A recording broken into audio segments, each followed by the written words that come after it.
So in coming to Ireland, today is really the first day that it has rained. I've gotten sunburnt. I've enjoyed the sunshine, but listen to that. I just came on a road that was recommended to me by two of, two of people. That doesn't sound right. Two people that when I was leaving Leenane or Leenane as I'm headed to Westport, they said, take the road around. And I wish that one of my regrets, and I'm going to put it on the next list of when I travel, is to have a GoPro dash cam to see some of the roads that I've traveled on. I'm amazed, and I can't stop. I mean, I do stop and look around, but I wish that I had something to film some of the roads that are on here. But if you're coming from Leenane up, I believe it's R335, so it'll take you around Killarney Fjord and around the mountain up by Delphi. If you look on the map, you'd be able to see that. But when you do come through Louisburgh, what I was told, outside of Louisburgh I have to look at the map, I'll be back. In Old Head, there is a lovely little cafe that everybody's super friendly. Sit on the couches in front of the fireplace and crochet or read a book. It is so peaceful out here. But it's the Mermaid purse. So when up in this area, take the scenic routes. I know that driving can kind of be white knuckling it. There is sometimes, yes.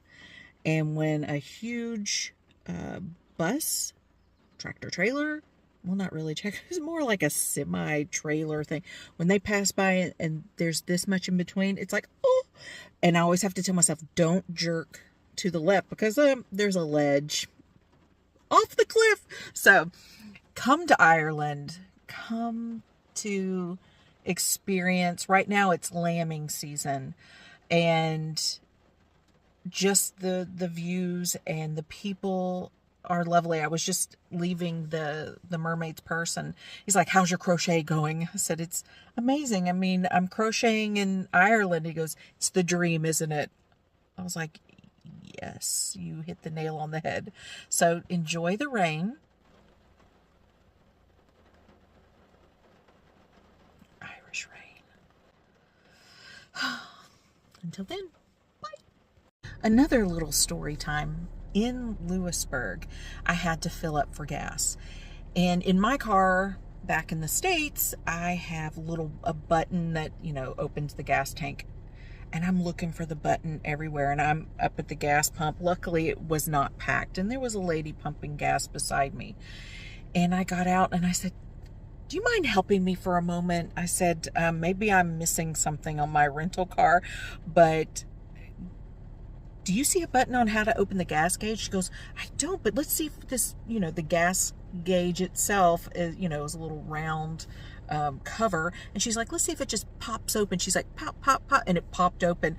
I was like, oh, when in Ireland, and she's opening up. She's like, are you petrol? Are you diesel? I said, oh, I'm petrol. And she started pumping my gas. I was like, oh, no, you don't have to do that. And she's like, oh no, where are you from? And she was saying that she has two daughters. One lives in Chicago and one lives in Boston. That's either a teacher or she's going to school at Berkeley.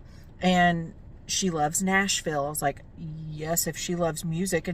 And she said that the mom lived in Boston for a while and is now back in Ireland. But it was so sweet that she just kept pumping the gas while I was talking. I was like, thank you. You didn't have to do that. But now that I know, I can just pop it open on my own. But you never know who you're going to meet. Everybody. I just met a guy in there because he had his dog. I'm assuming it's a dachshund of some kind. His name was Treacle. And he's like, he's 9. He's the friendliest. And Treacle was. And he had these beautiful little eyes. And his name was Patrick. And I was like, oh, that's my son's name. I've met so many Patricks, but I am in Ireland. So just a little story time. Just when you do travel, be open for the possibilities of, you never know who you're going to meet.